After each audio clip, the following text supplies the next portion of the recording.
नमस्कार, स्वागत आपका हरियाणा न्यूज 24 पर। मैं हूं प्रिंस लांबा। चुनावी सरगर्मियां हरियाणा प्रदेश के अंदर बड़ी तेज हैं। हर व्यक्ति की नजर लोकसभा चुनाव पर टिकी हुई है।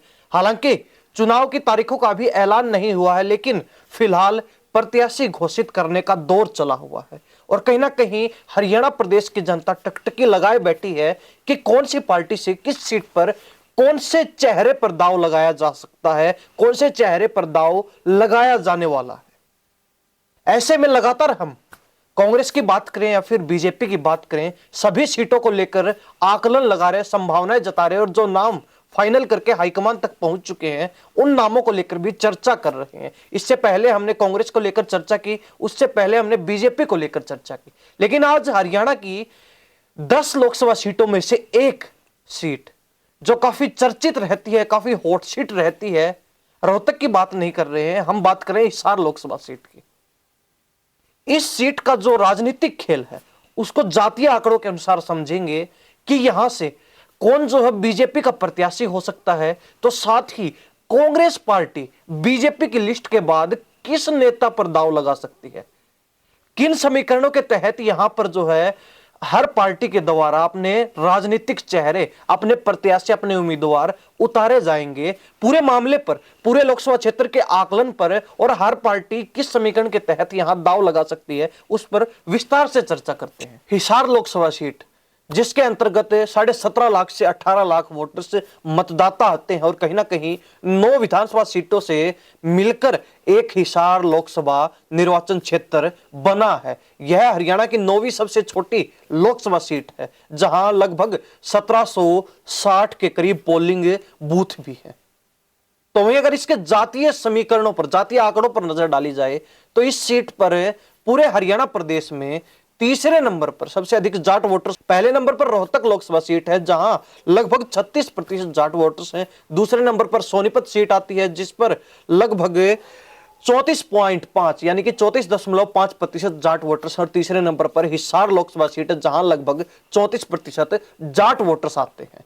तो वहीं अगर बात की जाए दलित यानी कि एससी वोटर्स की, तो उस मामले में भी हिसार लोकसभा सीट हरियाणा की 10 सीटों में से तीसरे नंबर पर है। सबसे अधिक जो है Dalit voters, SC voters Sirsa Lok Sabha seat पर है जिनकी वोट प्रतिशत करीब 28% है। तो वहीं दूसरे नंबर पर अगर बात की जाए तो दलित वोटर्स अंबाला सीट पर सबसे ज्यादा पाए जाते हैं जिनकी वोट प्रतिशत करीब 27% है। तो वही तीसरे नंबर पर हिसार आता है जहां 24% एससी वोटर्स की संख्या है। हालांकि सिरसा और अंबाला की बात की जाए तो वो रिजर्व सीट है, लेकिन इसके अलावा अगर देखा जाए तो हिसार में सबसे अधिक दलित वोटर्स तीसरे नंबर पर हैं 24%। जनरल वोटर्स की संख्या इस सीट पर 55% के करीब है। अगर जनरल वोटर्स में कास्ट वाइज अगर देखा जाए वोट परसेंट, तो यहां जाट लगभग 33% हैं, ब्राह्मण वोटर्स 7% हैं, पंजाबी वोटर्स 5.4%, महाजन वोटर्स 3.6%, बिश्नोई वोटर्स जो हैं 2.9%। तो वहीं राजपूत जो वोटर्स हैं वो 2.6% और जट सिख जो हैं 0.5% इस सीट पर है। तो अभी अगर बात की जाए बीसी वोटर्स की, तो इस सीट पर देखा जाए तो कुम्हार जो वोटर्स हैं प्रजापत समाज से आते हैं 5.5%। सैन्य अगर देखा जाए तो 4% इस सीट पर हैं। खाती की बात की जाए तो 3.5% है। अहीर यानी कि यादव वोटर्स 2.5% हैं। नाई समाज के वोट जो है इस सीट पर 2.3% हैं। गुर्जर समाज के देखे जाए तो 2% हैं। लोहार समाज 1.5% पर है। तो कहीं ना कहीं सुनार वोटर्स जो है इस सीट पर 1% आते हैं। टोटल जो है 22% इस सीट पर बीसी वोटर्स हैं। तो वही अगर बात की जाए एससी वोटर्स की, जो दलित समाज के वोटर्स हैं, उनकी अगर बात की जाए जातीय अनुसार, तो रविदासी चमारों का जो वोट बैंक है वो 10.8% है। 10.8% रविदासी चमार इस सीट पर है। धानक समाज के वोटर्स जो हैं 4.5% हैं। वाल्मीकि समाज के वोटर्स 4.4% हैं। तो वहीं गौड़ समाज के वोटर्स जो हैं 1.9%, सासी समाज से आते हैं जो 0.6%, नायक 1%, खटिक 0.3%, ढेया जाति से जो आते हैं वो 0.25%, तो वहीं बावरिया समाज के जो लोग हैं, जो वोटर्स हैं, मतदाता हैं, 0.25% इस सीट पर है। यानी कि टोटल जो है 24% एससी वोटर्स इस सीट पर हैं, 22% बैकवर्ड समाज के वोट हैं, तो कहीं ना कहीं 55% जनरल वोटर्स इस सीट पर हैं, हिसार लोकसभा सीट पर हैं। ये तो जो है जातीय आंकड़े, जातिगत आंकड़े जो है इस सीट के थे। कहीं ना कहीं अगर विधानसभा क्षेत्रों की बात की जाए तो इस सीट पर 7 विधानसभा हिसार जिले की है, 1 विधानसभा जींद जिले की है, तो कहीं ना कहीं 1 विधानसभा इस लोकसभा निर्वाचन क्षेत्र में भिवानी जिले से आती है। अगर जींद जिले की विधानसभा की बात की जाए तो वो है उचाना सीट। भिवानी जिले से जो है बवानी खेड़ा सीट है वो हिसार लोकसभा निर्वाचन क्षेत्र के अंतर्गत आती है। और हिसार की अगर सीटों की बात की जाए तो एक हिसार खुद हो गया, दूसरी सीट जो है हासी, तीसरी सीट बरवाला, चौथी सीट नलवा, 5वीं सीट आदमपुर, 6ठी सीट उकलाना और 7वीं सीट जो है नारनौद विधानसभा क्षेत्र हिसार लोकसभा निर्वाचन क्षेत्र के अंतर्गत आते हैं।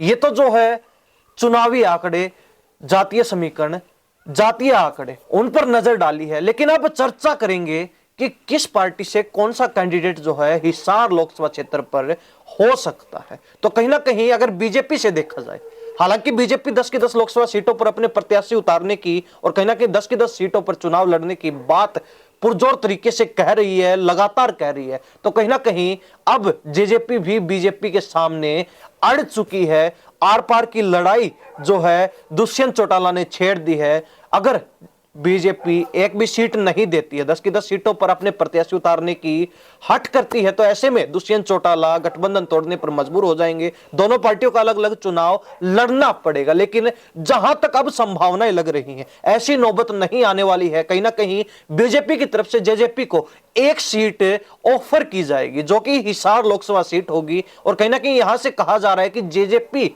अपना प्रत्याशी उतारने वाली है, जिस पर जल्द ही समझौता भी हो जाएगा, जल्द ही फैसला आने वाला है। तो ऐसे में अगर देखा जाए, अगर जेजेपी सीट पर चुनाव लड़ती है तो दिग्विजय सिंह चौटाला जो कि दुष्यंत चौटाला के भाई हैं और कहीं ना कहीं अजय सिंह चौटाला के बेटे हैं, जेजेपी से आते हैं, वो यहां पर प्रत्याशी होने वाले हैं। यानी कि सीधे तौर पर कहा जाए तो बीजेपी और जेजेपी अलायंस के प्रत्याशी के तौर पर दिग्विजय चौटाला हिसार लोकसभा सीट पर प्रत्याशी होंगे। और अगर जेजेपी के कोटे में एक भी सीट नहीं आती है तो ऐसे में बीजेपी अगर अपना प्रत्याशी उतारती है तो यह तय माना जा रहा है कि यहां पर जो है कैप्टन अभिमन्यु को बीजेपी की तरफ से अपने प्रत्याशी घोषित किया जाएगा, जिस पर फैसला हो चुका है, जिस पर जो है 99% मोहर लग चुकी है। और बात घूम फिर कर वही आती है, अगर जातीय समीकरणों के हिसाब से देखा जाए तो कैप्टन अभिमन्यु भी जाट समाज से संबंध रखते हैं, जाट नेता है, बीजेपी के जाट नेता है।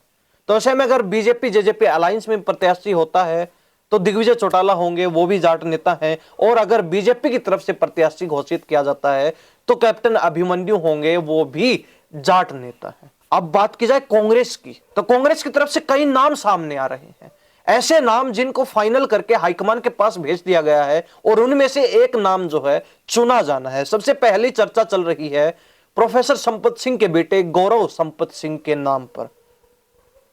लेकिन यह सुनने में आ रहा है कि प्रोफेसर संपत सिंह लोकसभा चुनाव की बजाय विधानसभा चुनाव में अधिक रुचि दिखा रहे हैं, जिसके तहत कहीं ना कहीं उनकी इतनी रुचि भी नहीं है और पार्टी की तरफ से मौका भी शायद ही उन्हें मिलने वाला है। और दूसरा जो नाम चल रहा है वो है जयप्रकाश, जिन्हें जेपी कलायत के नाम से जाना जाता है, पूर्व मंत्री हैं।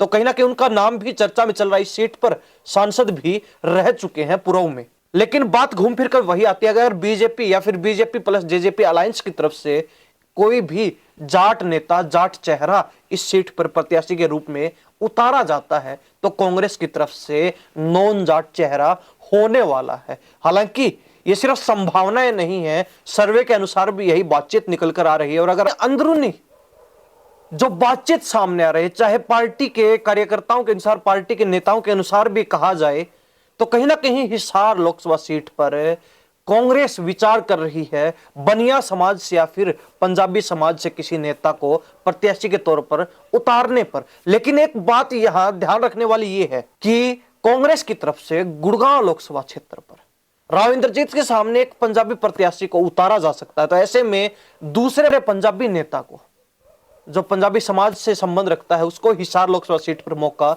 नहीं मिलने वाला है। तो ऐसे में यहां पर कोई बनिया समाज से नेता जो है वो उतारा जा सकता है, और वो एक ही नाम है, अशोक मंगाली वाला। हिसार के अंदर सेटल होकर कहीं ना कहीं लोगों के बीच जा रहे हैं, हर गांव तक पहुंच रहे हैं, जनसंपर्क कर रहे हैं, और कहीं ना कहीं जनता के दुख सुख में शामिल होने का काम कर रहे हैं। और इसके लिए जिस प्रकार वो नजर आ रहे हैं, तो ऐसे में लग रहा है कि उनको पार्टी हाईकमान की तरफ से शायद ही कोई इशारा भी हो, और कहीं ना कहीं उनको आसार नजर आ रहा हो कि उन्हें टिकट मिल सकती है हिसार लोकसभा क्षेत्र से। इसलिए वो इतने अधिक जो सक्रिय भी दिखाई दे रहे हैं, जीतोड़ जो है मेहनत करने में जुटे हुए हैं हिसार लोकसभा क्षेत्र पर। अब जो प्रत्याशियों की बात की हमने, क्योंकि बीजेपी या फिर बीजेपी जेजेपी अलायंस की तरफ से कोई जाट चेहरा हिसार लोकसभा सीट पर उतारा जाता है, तो कांग्रेस का प्रयास यही रहेगा जातीय समीकरणों के अनुसार कि यहां पर किसी नॉन जाट चेहरे को प्रत्याशी के तौर पर उतारा जाए।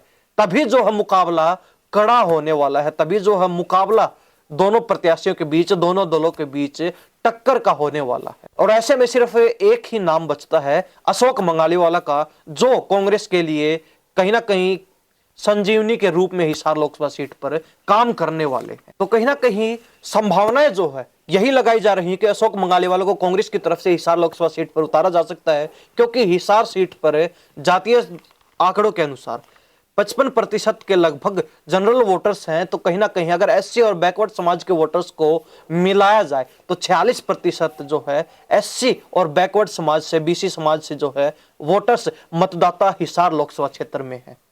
तो ऐसे में कहीं ना कहीं अगर नॉन जाट किसी प्रत्याशी को, किसी चेहरे को उतारा जाता है कांग्रेस की तरफ से, तो मुकाबला जो है बड़ा टक्कर का होने वाला है, बड़ा टफ जो है मुकाबला दोनों पार्टियों के बीच, दोनों दलों के बीच होने वाला है। अन्यथा अगर जाट चेहरे के सामने कोई जाट चेहरा कांग्रेस उतारती है, तो ऐसे में मामला जो है एक तरफा हो सकता है, क्योंकि बीजेपी और जेजेपी भी कहीं ना कहीं हिसार लोकसभा क्षेत्र में अपनी अच्छी पकड़ रखती है। लेकिन हिसार जो लोकसभा क्षेत्र के लोग हैं, जो मतदाता हैं, जो वोटर्स हैं, वो क्या सोचते हैं?